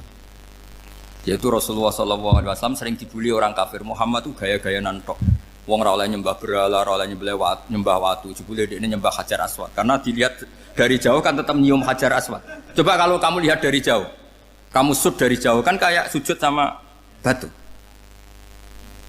Makanya Sayyidina Umar karena orang kafir masih cara berpikir gitu, tiap nyium Hajar Aswad itu komentar gedumel. Alim tu annaka hajarun la tadurru wa la tanfa. Walau la anni ra'aitu Rasulullah qabbalaka ma qabbaltuka. Aku roh nak ke watu, raman doroti, raman faati. Kalau saja saya tidak melihat Nabi nyium kamu, saya tidak sudi nyium kamu. Jadi tidak berdoa, doa mustajab itu tidak gerutu. Karena apa? Umar tahu ini masalah secara tauhid. Kalau saya doa di depan Hajar Aswad nanti dikira syirik karena berdoa di depan batu. Tapi kalau saya tidak nyium, nyulayani sunnah Rasul, yaitu nyium Hajar, wis tengah-tengah nyium sambil gerutu, itu sudah kompromi. Ya nyium tapi gerutu. Kayak apa? Makanya ya cerdas tapi ya goblok tadi ya cerdas. Itu uniknya Rasulullah. Jadi muji orang pintar ya sudah lah. Tapi Nabi pernah dalam satu hadis mengatakan aksaru ahlil jannah al-bulbu. Aki-aki penduduk swarga itu orang bodoh. Artinya orang bodoh itu bukan bodoh betulan. Dia meninggalkan akalnya demi loyalitas ubudiyah. Nah, untuk menutup sesi ini terakhir betul tak tutup setelah ini selesai. Untuk menutup itu bukti begini, perang Badar itu perang yang nggak mungkin dimenangkan umat Islam karena orang kafir itu 1000 dengan pasukan full dengan peralatan perang full. Rasulullah itu tahun kedua Hijriah itu pasukannya hanya 313. Itu pun pedang itu untuk orang 5 itu hanya ada pedang 1. Jadi kalau mau dibaca orang, sih kamu nilai pedangnya aku. Itu kan nggak kebayang perang dalam keadaan seperti itu. Jadi mesti kalah, orang kok mungkin kalah, mesti. Tapi Nabi tetap bilang, saya ini disuruh Allah perang, ya harus berangkat. Yaitu perang Badar. Kata para sahabat, ya Rasulullah ini nggak masuk akal, sudah nggak usah perang, ini nggak masuk akal, mau setor nyawa. Sudah gitu dadaan, nggak ada persiapan. Lucunya apa? Sahabat itu ketika Nabi tetap berangkat. La akhrujanna walau waqti. Nabi menginginkan saya tetap berangkat meskipun sendi. Setelah Nabi berangkat sekian meter, tuh sahabat ikut semua. Kata Nabi, lah kamu kok ikut? Ya ikut saja. Kata kamu mesti kalah. Ya anggap saja setor nyawa. Demi loyalitas pada jenengan. Itu makanya nggak ada periode sebaik periode sahabat. Tapi yang gerutunya jalan. Karena gerutu ini bawaan ilmiah. Makanya kita loyal sama presiden. Tapi yang nggak cocok ya gerutunya jalan. Tapi bawaan mencintai Indonesia tetap jaga stabilitas. Itu bawaan cinta Indonesia, bukan cinta pejabatnya kadang. Gerutunya jalan.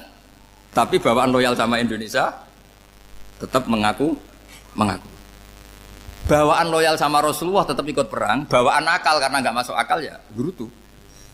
Dan itu uniknya Quran itu mengapresiasi itu dan dianggap nggak masalah. Saya bacakan ayatnya.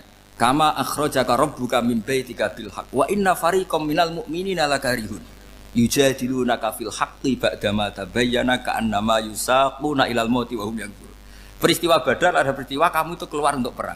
Sahabat kamu ngikuti, tapi mereka lakarihun, enggak senang sebetulnya. Karena enggak masuk akal. Ya gremeng tapi ya derek. Yujadilunaka fil haqq, mereka mendebat kamu dalam kebenaran. Jadi ya Rasulullah wong perang karuan kalah jenengan lakoni alasane nopo? Lah kok melok? Ya saya harus ikut jenengan Nabi. Itu unik. Kalau orang sekarang mana mau, kalau nggak masuk akal nggak mau melakukan. Coba misalnya istri kamu belajarnya dikurangi, anggap saja petualangan latihan hidup di masa lalu, nggak mau. Padahal petualangan itu hal yang indah. Petualangan itu kan hal yang indah, kan nggak mau. Oh ngirit ayo alasan. Tapi lucunya kalau dijak camping bermiskin-miskin di hutan mau. Karena karpe dhewe, tapi tak suami yang ngongkon. Ayolah seminggu ini kita model miskin, anggap saja petualangan masa lalu. Enggak mau. Karena pinter, apa? Coba kalau bodoh. Ya ngono ya apa-apa Mas. Tapi resiko nak bodoh, pas kamu sakit ya dibiarin. Karena dia melihat sakit kan biasa, namanya manusia. Makanya ini pilihannya susah, hidup itu masih susah makanya ini. Jadi uniknya Quran gitu. Quran itu membolehkan psikologi manusia. Makanya Allah ngendikan kutiba alaikumul qital wa huwa kurhul lakum. Ya saya tahu kamu tidak suka perang. Allah yang ngakui wa huwa kurhul, enggak apa-apa. Tapi ketidaksenangan kita harus dilawan demi mengikuti Allah dan misalnya perempuan Allah juga gitu. Wa ashiruhunna bil ma'ruf. Gauli istri kamu muamalah secara baik. Kata Allah fa in karihtumuhunna fasa antakrahu syai'a wa ja'alallahu fi khairan katsira. Mungkin ada watak yang kamu tidak suka, tapi di situ ada kebaikan. Allah ngaku yang namanya suami mesti ada watak yang enggak suka dari istrinya. Juga sebaliknya lebih banyak lagi yang suami istri kamu enggak suka watak kamu. Juga enggak suka hidung kamu, wajah kamu banyak lah enggak disuka. Tapi demi kestabilan negara suami istri ini, mereka loyal, justru itu bagus. Maka jagalah ilmu, juga jagalah loyalitas. Itu yang perlu saya utarakan. Jadi makanya agama ini dibangun dua. Satu kecerdasan hikmah, yaitu ya al-hukmu yaduru ma'ilati wujudan wa adaman. Tapi juga ada ubudiyah, bahwa agama ini milik Allah. Maka sami'na wa ata'na. Karena begini logikanya, saya ulang lagi masalah batu. Iqla hadis sokhra fa inna tahta hadaban. Terus saya angkat. Pembantu saya ngangkat. Dia saya gaji atas nama apa? Nurut kan? Atas nama menemukan emas apa atas nama nurut? Nurut, karena emas itu juga penemuan saya, milik saya. Ngangkat batu yang nggak ada emasnya juga atas nama nurut. Jadi rapot yang saya berikan ke pembantu saya itu tentang nurut dan tidak nurut. Saya kan tidak peduli dengan cerdas dan tidak cerdas. Itu kan tidak sesuatu yang menguntungkan saya. Nah Allah juga gitu. Kecerdasan kamu, pinter kamu itu tidak menguntungkan Allah Subhanahu wa Ta'ala. Nah kenapa kalau saya ngaji PD, mereka aku muji pangeran. Saya tidak pernah mikir awakku, tak penting awakku, penting muji pangeran. Ngaji itu artinya kan muji pangeran, muji ilmu nih pangeran, ya sudah. Itu nak kowe donga iku mikir awakmu dhewe. Mulane donga mbek ngaji ku derajate dhuwur ngaji. Mergo ngaji muji pangeran, nak donga mikir awake dhewe. Makanya masyhur itu ada dua kelompok di masjid, yang satu diskusi halal haram, yang satu berdoa. Nah, terus Nabi keluar dari rumah berdiri sempat ragu, saya kemana? Terus akhirnya Nabi ngendikan mereka itu berdoa kalau Allah mengabulkan ya disembadani. Tapi mereka belajar halal haram. Itu perintahnya Allah, saya sebagai Nabi. Terus akhirnya Nabi gabung kelompok yang belajar halal haram. Karena belajar halal haram artinya ingin menghidupkan hukumnya Allah Ta'ala. Tapi nak wong donga kepingine iku kabul kajate. Intine mikir awake dewi. Makanya saya termasuk ulama yang jarang berdoa.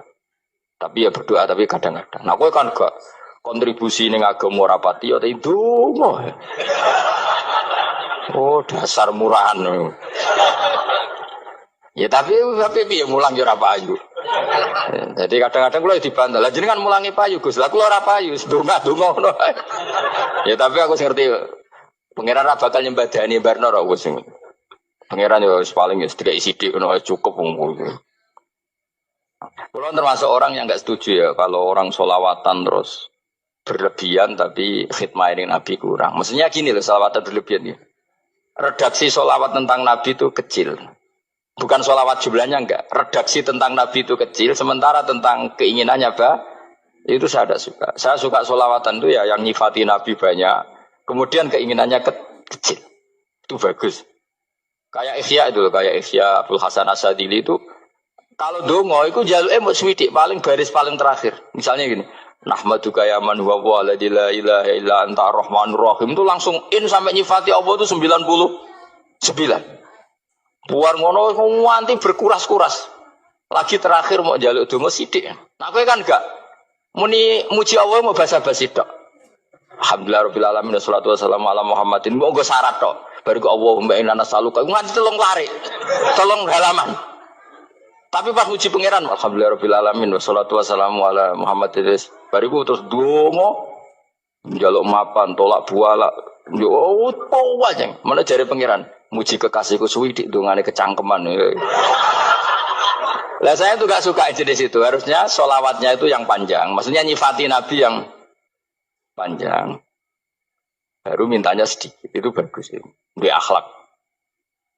Makanya saya di antara sholawat yang senang itu sholawatnya Habib Ali Al-Habsyi yang arang Simtutur. Itu kalau beliau baca sholawat itu sholatan yattasilu biha ruhul musolli alaihi bi. Bayam basitu fi qalbi sirru nuri ta'alluqi bi wa hubbi. Wa yuktabu biha bi inayatillahi ta'ala fi hisbi. Jadi dia baca sholawat itu, ya Allah berikan sholawat kepada kekasihmu Muhammad.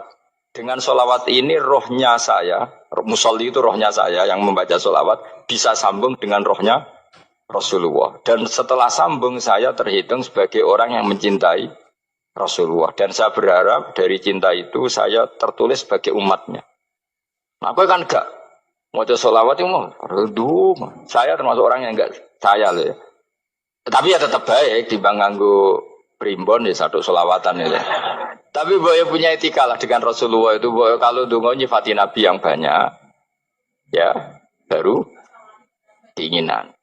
Kan banyak tuh sholawat yang seperti yang saya misalnya di kitabnya Sayyid Muhammad ada Allahumma sholli ala sayyidina Muhammad nuri kalam alladzi wa nyifati Nabi itu sampai panjang lebar baru menceritakan hajat. Kalau kamu kan enggak nyifati Nabi basa-basi, mau sidik kan. Malah kadang orang, misalnya ala Muhammad. Kok ala Muhammad, muni Sayyidina aja disoal. Baru kudungannya apa? Panjang. Saya termasuk yang enggak setuju. Karena itu menurut saya kurang etika. Makanya Rasulullah itu kalau berdoa, kalau sudah nyifati Allah, coba tak beri satu contoh saja. Doanya Nabi. Alhamdulillah hamdan wa fi ni'amahu wa yukafi mazida ya rabbana lakal hamdu kama yanbaghi li jalali wajhika azimu sultanik la nuqsi sana'an alayka anta kama asnaita ala nafsik. Itu sudah berapa itu nyifatin itu belum doanya tuh. Nah kamu kan enggak Allahumma alhamdulillah rabbil alamin Allahumma ya Allah di hajati wes gremeng titik seramu tuh tenan jangan gak bakat wali. Nah, cara kula iku sisih dene. Kula wis sering ngamini dongane wong ngono niku, tapi ning atiku amin itu maksudnya amin barno mawon Gusti. Nanti aku amin tapi amin ku barno mawon Gusti. Wong ora jelas ya berarti.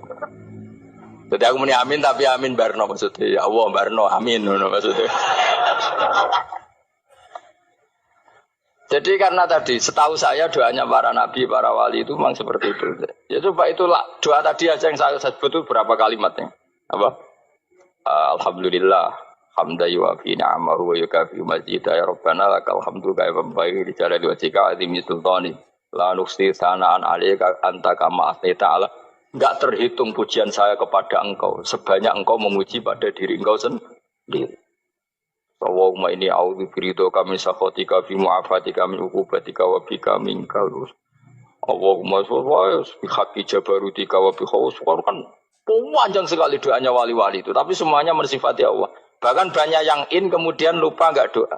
Coba haji, doa haji itu coba. Labbaik Allahumma labbaik la syarika lak innal hamda wan ni'mata laka wal mulka la syarika lak.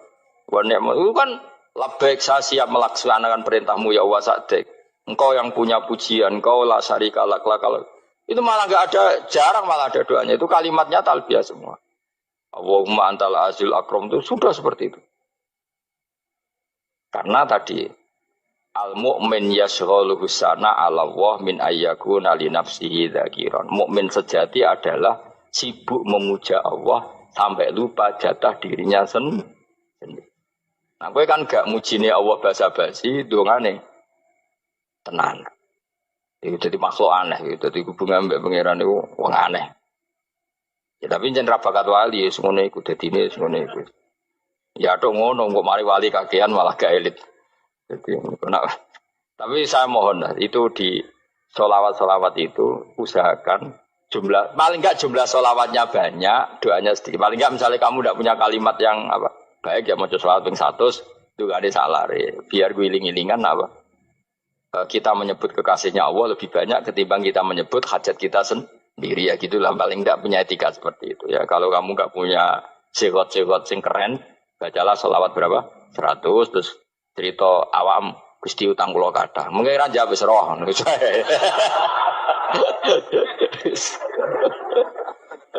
Tapi kan kita menyebut kekasihnya sampai 100 nyebut utang bisa. No cowok nyebut kekasih pisan nyebut utangnya 100. Berarti yen nek ditakoki pangeran, kowe nyebut kekasih wong pira pisan, nyebut utang 100 dasar ra utang ngono-ngono kan.